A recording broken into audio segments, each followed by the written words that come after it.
नमस्कार और स्वागत है। आज हम बात कर रहे हैं दिव्या प्रकाश दुबे के उपन्यास अक्टूबर जंक्शन के कुछ अंशों पर। हाँ, अक्टूबर जंक्शन काफी दिलचस्प कहानी लगती है। बिल्कुल। और कहानी की शुरुआत होती है एक बड़े खुलासे से। तारीख है 10 अक्टूबर 2020। दिल्ली, एक प्रेस कॉन्फ्रेंस। हाँ, स्टेज पर हैं चित्रा पाठक, जानी मानी लेखिका जिनकी किताबें लाखों में बिकती हैं। चित्रा पाठक, हाँ, वो नाम जो लिटरेचर फेस्टिवल से लेकर अखबारों के पेज 3 तक छाया रहता है। उनकी पिछली 3 किताबें ही सुना है 50 लाख से ज्यादा बिकी। और दिलचस्प यह है कि वो हर साल 10 अक्टूबर को कुछ न कुछ बड़ा ऐलान करती हैं। बिल्कुल, उनकी एक तरह की पहचान बन गई थी ये तारीख। पर इस बार का खुलासा कुछ अलग ही था। हाँ, इस बार कहानी में एक और किरदार था, वो भी बड़ा रहस्यमयी। सुरभि पराशर। सुरभि पराशर, बच्चों की पसंदीदा लेखिका जिनकी किताबों की तुलना हैरी पॉटर सीरीज से होती है। सोचिए, लेकिन सुरभि पराशर है कौन? यही तो, दिखती कैसी हैं, कहाँ रहती हैं, ये आज तक कोई नहीं जान पाया था। पूरी तरह गुमनाम, एकदम मिस्ट्री। और इसी प्रेस कॉन्फ्रेंस में चित्रा पाठक ये राज खोलती हैं कि सुरभि पराशर कोई और नहीं, वो खुद है। हाँ, लेकिन रुकिए, कहानी यहीं खत्म नहीं होती, ये तो बस शुरुआत थी। अच्छा, और क्या था? वो कहती हैं कि उन्होंने सुरभि पराशर की मशहूर सीरीज का सिर्फ तीसरा हिस्सा लिखा है, और वो भी आधा। क्या? सिर्फ आधा? तो फिर असली सुरभि पराशर कौन? असली सुरभि पराशर हैं सुदीप यादव। सुदीप यादव? हाँ, bookmytrip.com वाले? वही। टेक की दुनिया का वो चमकता सितारा जिसे स्टार्टअप वर्ल्ड अपना आइडियल मानता था। ये कैसे हो सकता है? मतलब एक इतना कामयाब पब्लिक फिगर वाला बिजनेसमैन और वो बेस्ट सेलिंग लेखक, वो भी छिपकर? हाँ, सुरभि पराशर के नाम से बच्चों के लिए ये पहली समझ से परे हैं। और इस सब में चित्रा पाठक की क्या भूमिका थी? ये सब जुड़ता कैसे है? तो आज हम इन्हीं सवालों के जवाब ढूंढने की कोशिश करेंगे, उपन्यास के जो अंश हमारे पास हैं उनके जरिए। ठीक है। ये सफर हमें 10 साल पीछे ले जाएगा, बनारस के घाटों पर, जहां ये कहानी असल में शुरू हुई थी। चलिए, इस उलझी हुई कहानी की परतों को खोलते हैं। हाँ, देखते हैं। तो हम पहुंचते हैं अक्टूबर 2010, बनारस, 80 घाट। बनारस। वहां का एक मशहूर पिज्जेरिया कैफे है, काफी भीड़ है। हाँ, मैंने सुना है उसके बारे में। और यहीं इत्तेफाक से मिलते हैं 2 लोग, सुदीप यादव, टेक एंटरप्रेन्योर, उस वक्त लगभग 25 साल के। बिल्कुल, पर वहां वो एक ब्रेक पर हैं, अपनी पहचान एक तरह से छुपाए हुए। और दूसरी तरफ है चित्रा पाठक, 26-27 साल की, एक स्ट्रगलिंग राइटर जो अपनी पहली किताब पूरी करने की जद्दोजहद में है। बनारस का वो माहौल आप जानते हैं, जहां सच और सपने के बीच सब कुछ धुंधला सा लगता है। हाँ, वो इस मुलाकात के लिए एक दिलचस्प बैकग्राउंड बनाता है। और खास बात ये कि दोनों अकेले बैठना चाहते थे। हाँ, शायद अपनी उलझनों में। पर कैफे में जगह नहीं थी, तो वेटर ने उन्हें एक ही टेबल पर बिठा दिया। सोचिए, एक वेटर का छोटा सा एक्शन, और कहानी शुरू हो गई। बिल्कुल, 2 बिल्कुल अलग दुनियाएं टकरा गई। उनकी बातचीत शुरू होती है, थोड़ी हिचकिचाहट के साथ, बनारस, जिंदगी, लिखना, इन सब पर। हाँ, चित्रा अपनी किताब को लेकर परेशान थी। सुदीप पहले थोड़ा मजाक करता है, कहता है मैंने तो 12वीं के बाद पढ़ाई नहीं की, मेरे लिए तो लोग काम करते हैं। अच्छा। फिर अचानक वो अपनी असली पहचान बताता है, the Sudeep Yadav, book my trip वाला। ओह, चित्रा तो चौंक गई होंगी। बिल्कुल। जाहिर है। यहाँ एक बहुत इंटरेस्टिंग बात सामने आती है। पता है सुदीप ने बातचीत शुरू क्यों की? क्यों? क्योंकि चित्रा हारुकी मुराकामी की किताब पढ़ रही थी, जापानी लेखक। मुराकामी? अच्छा। हाँ। और सुदीप कहता है कि वो मुराकामी की इस बात से बहुत इम्प्रेस्ड है कि कैसे उन्होंने 32 साल की उम्र में अपना कैफे या बार था शायद, बंद करके फुल टाइम लिखना शुरू कर दिया। ये महज एक साहित्यिक पसंद नहीं लगती। बिल्कुल नहीं। ये सुदीप की अपनी किसी दबी हुई इच्छा की तरफ इशारा करता है, शायद जिंदगी में कोई और रास्ता चुनने की ख्वाहिश। हाँ, अपनी बाहरी सफलता के बावजूद शायद वो अंदर से कुछ और ढूंढ रहा था। बिल्कुल। उस शाम वो गंगा आरती के बाद अलग हो जाते हैं। चित्रा गूगल करके देखती है, सुदीप यादव। कंफर्म करती है। हाँ, और अंशों से पता चलता है कि सुदीप बनारस के महंगे ताज होटल में ठहरा है। अच्छा। डॉक्टर की सलाह पर ब्रेक पर है और एंटी डिप्रेसेंट दवाइयां ले रहा है। ओह। तो मतलब बाहर से इतना सफल दिखने वाला एंटरप्रेन्योर अंदर से काफी तनाव में था। बिल्कुल, गहरा तनाव और दबाव। अगले दिन 10 अक्टूबर, सुदीप बनारस घूमता है, गलियों में, घाटों पर। बनारस को महसूस करता है। हाँ, जिंदगी के अलग अलग रंग देखता है। कहीं कोई पंडा कह रहा है कि काशी भूकंप प्रूफ है, कहीं कोई नाई देश की पॉलिटिक्स पर बहस कर रहा है। बनारस का अपना ही रंग है। उसे कोई गांजा ऑफर करता है, वो कुछ विदेशियों के साथ पीता भी है, हल्का महसूस करता है।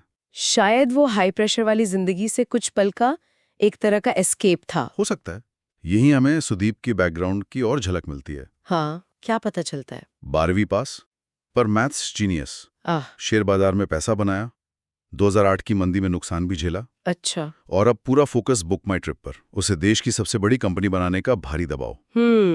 तो ये बनारस का ब्रेक, ये घाटों पर घूमना, ये सब उसी प्रेशर से जुड़ा था, एक तरह का टेम्पररी रिलीफ। लगता तो यही है। शाम को वो फिर 80 घाट पर चित्रा से मिलता है, फिर से? उसी कैफे में। नहीं, घाट पर ही। चित्रा पूछती है कि कल बात क्यों शुरू की थी। हाँ, वो मुराकामी वाली बात। सुदीप वही जवाब देता है। फिर वो गंगा किनारे चुपचाप बैठ जाते हैं, खामोशी में। हाँ, आरती देखते हैं, लहरों को महसूस करते हैं।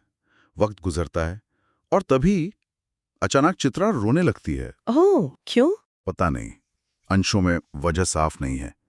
सुदीप ज्यादा सवाल नहीं करता, बस उसे अपना होटल का कार्ड देता है, जिस पर होटल का नंबर लिखा होगा। हाँ, क्योंकि उसका पर्सनल मोबाइल बंद रहेगा, और कहता है कि वो अगले दिन सारनाथ जा रहा है, और चला जाता है। ये चुप्पी, ये बिना सवालों के साथ देना, ये शायद उनके बीच एक अलग तरह के कनेक्शन की शुरुआत थी। हाँ, लगता है इस वक्त दोनों ही शायद अपनी अपनी जिंदगी के मुश्किल दौर से गुजर रहे थे। बिल्कुल। चित्रा अपने लेखन के संघर्ष से और शायद निजी जिंदगी की उलझनों से, और सुदीप अपने बिजनेस के प्रेशर और शायद अकेलेपन से। तो चित्रा का रोना और सुदीप का बिना जज किए उसे स्पेस देना, ये उनके रिश्ते की पहली गहरी परत खोलता है। अगले दिन शाम को, या शायद एक दिन बाद, अंश यहाँ थोड़े क्लियर नहीं है, ठीक है। वो फिर उसी पिज़ेरिया में मिलते हैं। अच्छा, वहीं पर? फिर तय होता है कि ताज होटल के कमरे में चलते हैं और ऑटो लेते हैं। ऑटो? ताज में रुकने वाला आदमी ऑटो लेता है? नहीं, चित्रा ऑटो लेती है और किराए के लिए मोल भाव करती है। ओह। सुदीप, जिसने शायद कभी मोल भाव किया ही ना हो, उसे ये थोड़ा अजीब लगता है। हाँ, ये छोटी सी घटना उनके अलग अलग बैकग्राउंड को दिखाती है। बिल्कुल। रास्ते में चित्रा एक बुक स्टोर पर ऑटो रुकवाती है। क्यों? सुदीप के लिए मुराकामी की काफका ऑन द शोर खरीदती है। अच्छा। और उसके पहले पन्ने पर लाल पेन से लिखती है, with love, luck and light, अपना नाम और तारीख 10/10/10। ये महज एक तोहफा नहीं था, ये उस मुलाकात को, उस कनेक्शन को यादगार बनाने का एक तरीका था। होटल के कमरे में पहुंचते हैं, विस्की पीते हैं, माहौल और गहरा होता है। बातें होती होंगी। हाँ, बातों बातों में चित्रा कहती है कि उसकी शादी हो चुकी है। शादी? पर आपने तो बताया था। हाँ, असल में 2 साल पहले उसका तलाक हो चुका था। तो उसने झूठ क्यों बोला? ये अंशों में साफ नहीं है, पर ये उनके रिश्ते में एक और अनकही परत जोड़ देता है। सुदीप थोड़ा चौंकता है, पर ज्यादा कुछ नहीं कहता। और फिर वो पल आता है जब सुदीप पूरी तरह टूट जाता है। टूट जाता है मतलब? हाँ? वो अपने ऊपर के बेहिसाब प्रेशर की बात करता है, अकेलेपन की, और ये कि वो 35 साल की उम्र तक रिटायर होकर कुछ और करना चाहता है। रिटायर? इतनी जल्दी? हाँ, और ये बताते बताते वो बच्चों की तरफ फफक कर रोने लगता है। इतना कामयाब बिजनेसमैन। चित्रा उसे गले लगा लेती है, चुप कराने की कोशिश नहीं करती, बस उसे थामे रहती है। ये एक बहुत नाजुक पल है। सुदीप का ये रूप, उसकी ये वल्नरेबिलिटी शायद चित्रा के सामने ही बाहर आ सकती थी। बिल्कुल। और चित्रा का उसे संभालना, ये उनके बीच भरोसे का एक गहरा रिश्ता बनाता है। अगली सुबह 11 अक्टूबर वो नाव की सवारी पर जाते हैं। सुबह सुबह? हाँ, नाव में एक बाबा भी आ जाते हैं। अच्छा। वो नजीर अकबराबादी की नज्म सुनाते हैं, सब ठाठ पड़ा रह जावेगा जब लाज चलेगा बंजारा। वाह, क्या बात है। और वो सुदीप को कबीर कहकर बुलाते हैं। कबीर? क्यों? पता नहीं, पर सुदीप इतना प्रभावित होता है कि अपनी जेब में रखे सारे कैश, करीब 7,000 रुपए, निकालकर बाबा को दे देता है। 7,000? ये महज दान था या उस नज्म ने उसके अंदर कुछ छुआ था? शायद जिंदगी की नश्वरता, सफलता का खोखलापन, सब ठाठ पड़ा रह जावेगा। हाँ, ये शब्द शायद सुदीप के मन की उस हालत से मेल खाते हों जहां वो अपनी बनाई दुनिया के बोझ तले दबा महसूस कर रहा था। और इसी नाव पर चित्रा अपनी एम्बिशन बताती है। क्या? उसे मशहूर होना है, खूब पैसा कमाना है, पहचान बनानी है। कमाल है। एक तरफ जिंदगी की नश्वरता पर सोचता सुदीप, दूसरी तरफ सफलता की बुलंदियों को छूने की चाहत रखती चित्रा। बिल्कुल कॉन्ट्रास्ट। और यही वो एक अजीब सा वादा करते हैं, पिंकी प्रॉमिस, पिंकी प्रॉमिस, क्या वादा? कि वो दोबारा मिलेंगे, पर कोई प्लान बनाकर नहीं, बल्कि सिर्फ तभी जब या तो वो बहुत ज्यादा खुश हों या बहुत ज्यादा उदास। ये बहुत अजीब वादा है। इसका क्या मतलब हुआ?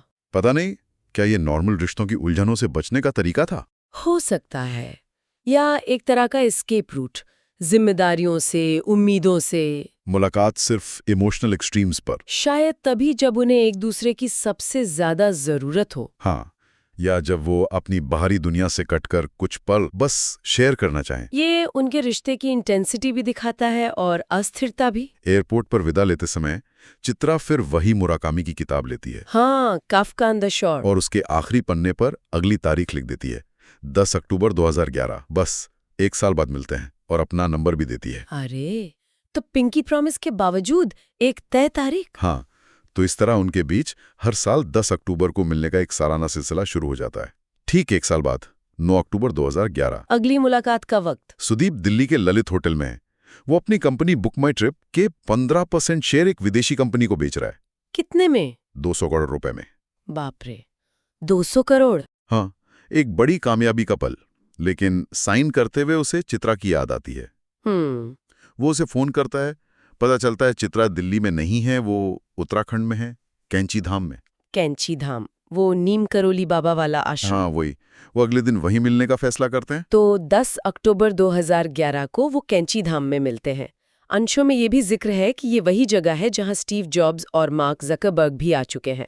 हाँ, एक तरह की आध्यात्मिक शांति या प्रेरणा की तलाश में शायद। वो पास के सोनापानी गांव जाते हैं, जो इत्तेफाक से चित्रा की नॉवेल की सेटिंग भी है। अच्छा। इस मुलाकात में दोनों अपनी जिंदगी के अपडेट्स शेयर करते हैं। सुदीप बताता है कि उसकी एक गर्लफ्रेंड बन गई है, सुनैना। सुनैना? हाँ, उसके ऑफिस में ही काम करती है और उसने कंपनी के शेयर बेच दिए हैं, ये भी बताता है। और चित्रा? चित्रा बताती है कि उसकी नॉवेल का पहला ड्राफ्ट तो पूरा हो गया है, पर वो उससे खुश नहीं है, संतुष्ट नहीं है। वो 2 दिन साथ बिताते हैं। एक शाम किसी म्यूजिकल बैंड के साथ गुजरती है। ये मुलाकात पिछली वाली से थोड़ी अलग लगती है। हाँ, शायद थोड़ी शांत, थोड़ी सहज, कम इंटेंस। हाँ, लेकिन दिल्ली एयरपोर्ट पर विदा लेते वक्त फिर वही रस्म। फिर से किताब पर तारीख। हाँ, चित्रा फिर मुराकामी की किताब के आखिरी पन्ने पर अगली तारीख डालती है, 10 अक्टूबर 2012। और सुदीप इस बार एयरपोर्ट से ही अपनी सेक्रेटरी को कॉल करता है। क्या कहता है? कहता है कि अगले साल की ये तारीख 10 अक्टूबर चित्रा पाठक के नाम पर ब्लॉक कर दो। अच्छा, तो मतलब ये सालाना मुलाकात अब उसके लिए भी एक जरूरी फिक्स्ड इवेंट बन चुकी थी। बिल्कुल। जहां एक तरफ वो पिंकी प्रॉमिस वाली अनिश्चितता थी, वहीं दूसरी तरफ ये सालाना रिचुअल बन गया था। शायद ये उनके लिए एक एंकर पॉइंट था। अपनी अपनी भागदौड़ भरी जिंदगियों में एक दिन सिर्फ एक दूसरे के लिए। हाँ, शायद उन्हें इस रिश्ते की जरूरत थी, भले ही वो इसे कोई नाम न दे पा रहे हों। अब आता है 10 अक्टूबर 2012। वक्त बदला है, हालात बदले हैं। क्या हुआ इस बार? चित्रा दिल्ली में है। उसकी किताब हर बड़े पब्लिशर ने रिजेक्ट कर दी है। ओह बेचारी। उसके पास पैसे लगभग खत्म हो चुके हैं। बहुत मुश्किल वक्त। उसे एक मशहूर स्थापित लेखिका के लिए होस्ट राइटिंग करने का ऑफर मिलता है। गोस्ट राइटिंग मतलब किसी और के नाम से लिखना? हाँ, अपनी पहचान छुपाकर, अपनी महत्वाकांक्षाओं के बिल्कुल उलट। ये तो चित्रा के लिए बहुत बड़ा झटका होगा, जो अपनी पहचान बनाना चाहती थी। उसे अब किसी और की छाया बनकर लिखना पड़ रहा था। वो बेहद मजबूरी में हाँ कह देती है। ये उसकी महत्वाकांक्षा और असलियत के बीच का कड़वा टकराव था। सर्वाइवल के लिए समझौता। उधर सुदीप मुंबई में अपनी मीटिंग्स में व्यस्त। बिजनेस की दुनिया। उसकी सेक्रेटरी उसे याद दिलाती है, चित्रा पाठक के साथ मीटिंग है आज। अच्छा, उसने ब्लॉक करवाया था ना? हाँ। वो चित्रा को फोन करता है। चित्रा की आवाज में परेशानी साफ झलकती है। तो वो फौरन मुंबई आ जाती है उससे मिलने। इस मुलाकात में चित्रा पूरी तरह टूट जाती है। वो खुद को फेलियर बताती है। अपने सारे रिजेक्शंस, अपने सारी निराशा सुदीप के सामने रख देती है। और सुदीप इस बार ज्यादा कुछ कहता नहीं, बस उसे सुनता है, सहारा देता है। वो रात को उसी के होटल के कमरे में रुक जाता है। साथ में नहीं, अलग से सोता है। ये उनके रिश्ते की बाउंड्रीज को भी दिखाता है।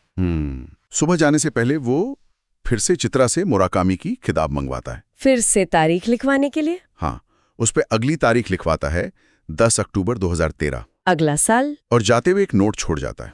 उस नोट पर लिखा होता है थैंक्स फॉर कमिंग, और नीचे लिखा था लव सुदीप। लेकिन लव शब्द कटा हुआ था। कटा हुआ लव, ये बहुत कुछ कहता है ना? उनके बीच की अनकही भावनाएं, उलझन, शायद डर। बिल्कुल, वो क्या महसूस करते हैं और क्या जाहिर कर सकते हैं, इसके बीच का फासला। ये कटा हुआ शब्द उनके रिश्ते की पूरी कॉम्प्लेक्सिटी को जैसे समेट लेता है। क्या ये दोस्ती से ज्यादा था? क्या वो इसे स्वीकार करने से डरते थे? या शायद सुदीप को लगा कि चित्रा की उस नाजुक हालत में लव लिखना सही नहीं होगा। कौन जाने, ये पाठक को सोचने पर मजबूर करता है। उपन्यास के अंश हमें 1 साल और आगे ले जाते हैं। 10 अक्टूबर 2013। इस बार कहाँ? Tokyo, Japan. टोक्यो। सुदीप वहां क्या कर रहा है? वो वहां एक जापानीज कंपनी एस बैंक से फंडिंग लेने की कोशिश कर रहा है। फंडिंग? बुक माई ट्रिप के लिए? क्यों? क्योंकि उसकी अपनी कंपनी के भारतीय निवेशक जो इन्वेस्टर्स थे, अब उस पर सीईओ का पद छोड़ने का दबाव बना रहे हैं। क्या मतलब सफलता की सीढ़ियां चढ़ने के बावजूद उसका संघर्ष और दबाव कम नहीं हुआ, बल्कि बढ़ गया है। और यहीं आकर ये अंश रुक जाते हैं? हाँ, लेकिन ये हमें सीधा जोड़ते हैं 2020 की उस प्रेस कॉन्फ्रेंस से जहां से हमने कहानी शुरू की थी। बिल्कुल, और अब वो सारे सवाल और ज्यादा गहरे हो जाते हैं। सुदीप यादव इतना सफल बिजनेसमैन, इतना पब्लिक प्रेशर झेलने वाला इंसान, उसने छिपकर लिखना क्यों शुरू किया होगा? क्या ये वही 35 साल में रिटायर होकर कुछ और करने की इच्छा थी? और सुरभि पराशर का किरदार क्यों गढ़ा? एक महिला लेखक का नाम क्यों चुना? क्या वजह थी? और फिर अचानक लिखना बंद क्यों कर दिया? क्या बिजनेस का प्रेशर इतना बढ़ गया या कोई और वजह थी? और चित्रा पाठक, उसने ये जिम्मेदारी कैसी और क्यों संभाली? क्या ये दोस्ती का फर्ज था, या सुदीप ने उसे कहा था, या ये उसका अपना फैसला था? शायद वो वरदान सच साबित करने के लिए जो सुदीप ने उसे कभी बनारस में दिया था, बेस्टसेलर बनने का। ये सारे सवाल अनसुलझे रह जाते हैं इन अंशों में। ये हमें किरदारों की बाहरी जिंदगी और उनके अंदर की कश्मकश की एक झलक तो दिखाते हैं, पर पूरी तस्वीर नहीं देते। सुदीप का टेक मुगल से रहस्यमयी लेखक बनना, और चित्रा का स्ट्रगलिंग राइटर से बेस्टसेलर बनना, और फिर किसी और की पहचान अपनाना। ये दोनों ही यात्राएं पहचान, महत्वाकांक्षा और शायद कहीं ना कहीं प्रामाणिकता मतलब ऑथेंटिसिटी की तलाश से जुड़ी हुई लगती हैं। तो ये थी अक्टूबर जंक्शन के कुछ अंशों से बुनी गई कहानी, दो बिल्कुल अलग दुनियाओं से आए लोगों की, जो हर साल सिर्फ एक दिन 10 अक्टूबर को अपनी तयशुदा जिंदगियों से बाहर निकलकर मिलते थे। एक मशहूर लेखिका बनने की चाह रखने वाली चित्रा, और एक टेक मुगल सुदीप, जिसका एक हिस्सा एक गुमनाम लेखक की तरह जी रहा था। उनकी हर मुलाकात उनके रिश्ते की एक नई परत खोलती है। कभी दोस्ती, कभी सहारा, कभी अनकही भावनाएं, कभी मजबूरियां। सुदीप का लिखना, चाहे वो छिपकर ही क्यों ना हो, शायद उसके लिए एक जरूरत थी, अपनी पहचान का एक हिस्सा जीने का तरीका। और चित्रा का पहले होस्ट राइटिंग करना और फिर सुरभि पराशर बनना, ये उसकी महत्वाकांक्षा और परिस्थितियों के बीच का संघर्ष दिखाता है। वो दोनों ही कहीं ना कहीं अपनी पब्लिक इमेज और अपने असली स्व के बीच जूझ रहे थे। उपन्यास की शुरुआत में एक पंक्ति है जो शायद इस पूरी कहानी का सार है। क्या है वो? हमारी दो जिंदगियां होती हैं, एक जो हम हर दिन जीते हैं, दूसरी जो हम हर दिन जीना चाहते हैं। गहरी बात है। सुदीप और चित्रा की ये सालाना मुलाकातें शायद उनकी उसी दूसरी जिंदगी का हिस्सा थीं, जिसे वो दुनिया की नजरों से बचाकर साल में एक दिन एक दूसरे के साथ जीने की कोशिश करते थे। ये अंश हमें सोचने पर मजबूर करते हैं। क्या हम सबकी भी ऐसी दो जिंदगियां होती हैं, एक जो दुनिया देखती है और एक जो सिर्फ हम जानते हैं, या शायद वो भी पूरी तरह नहीं? बिल्कुल, हमारे आसपास के लोग जिन्हें हम रोज देखते हैं, उनकी अपनी कौन सी कहानियां, कौन से संघर्ष, कौन सी अधूरी ख्वाहिशें उनके चेहरों के पीछे छुपी होती हैं। क्या हर किसी की जिंदगी में एक अक्टूबर जंक्शन होता है जहां वो अपनी दूसरी जिंदगी से मिलते हैं? एक दिलचस्प सवाल है ये। आज की इस चर्चा में बस इतना ही। उम्मीद है आपको बनारस से हर इंसान की ना दो जिंदगियां होती हैं, सुदीप और चित्रा की इस उलझी हुई परतदार कहानी के अंशों में ये पड़ताल पसंद आई होगी। तो चलिए आज हम दिव्या प्रकाश दुबे के नॉवल अक्टूबर जंक्शन के अंदर छिपे इसी गहरे इमोशनल राज को खोलने की कोशिश करते हैं। लेकिन मजे की बात यह है कि इस कहानी की शुरुआत शुरू से नहीं होती। इसकी शुरुआत होती है एक अंजाम से। सोच कर देखिए, साल है 2020, तारीख 10 अक्टूबर और जगह दिल्ली की एक हाई प्रोफाइल प्रेस कॉन्फ्रेंस। और वहां माइक के सामने बेस्ट सेलिंग ऑथर चित्रा पाठक एक ऐसी बात कहती हैं जिससे पूरी लिटरेरी दुनिया में मतलब भूचाल सा आ जाता है। एक ऐसा बयान जिसकी किसी ने कभी कल्पना तक नहीं की थी। अब इसमें सबसे दिलचस्प बात पता है क्या है कि ये जो दो नाम हैं न चित्रा पाठक और सुरभि पराशर, इनमें जमीन आसमान का फर्क था। लोग तो उन्हें एक दूसरे का सबसे बड़ा राइवल मानते थे।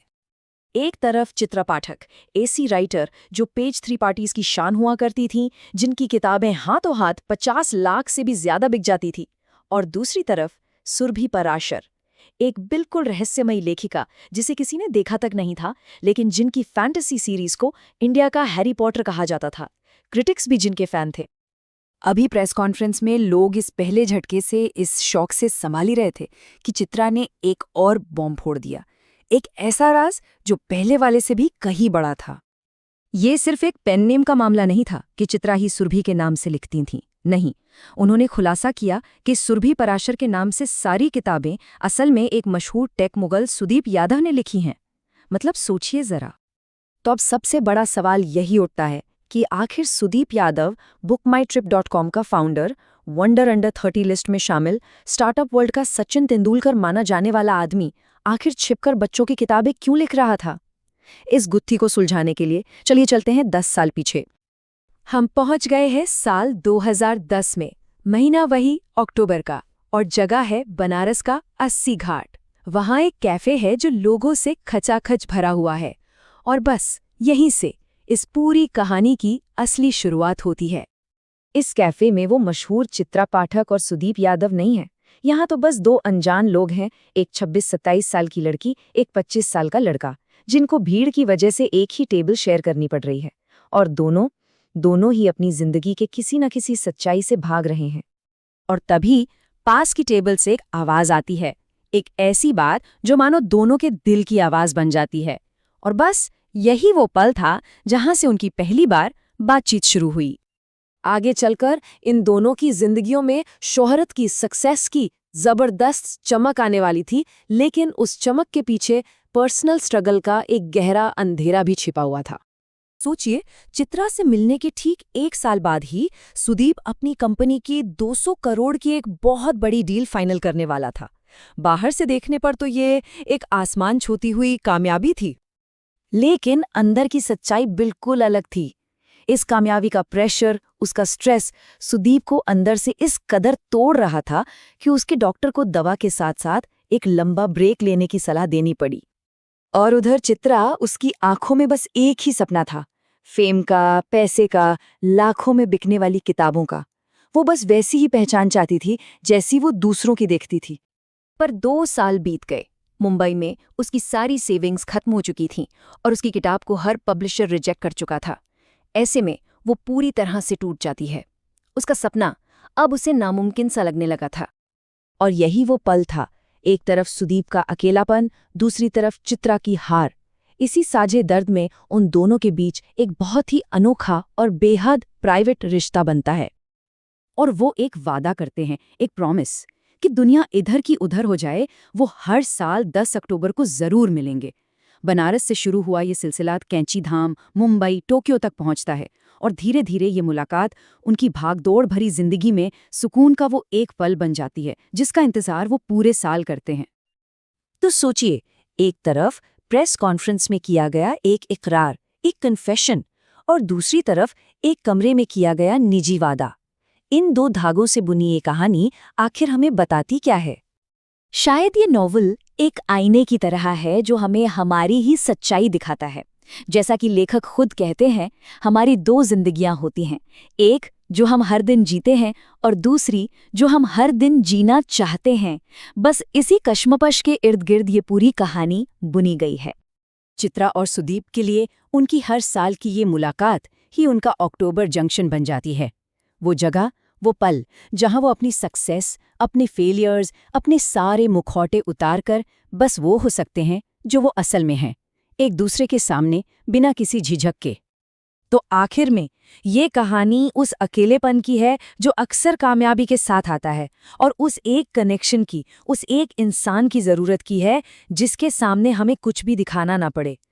ये सवाल उठाती है कि क्या शोहरत की बुलंदियों पर पहुंचकर भी सुजीत और चित्रा ने वो जिंदगी पाई जिसे वो सच में जीना चाहते थे। और ये कहानी हम सबके लिए एक सवाल छोड़ जाती है। हर इंसान की वो दो जिंदगियां, एक जो वो जीता है और एक जो वो जीना चाहता है। आखिर उनका अक्टूबर जंक्शन कहाँ है? वो दोनों जिंदगियां आखिर कहाँ और किसके साथ आकर मिलती हैं?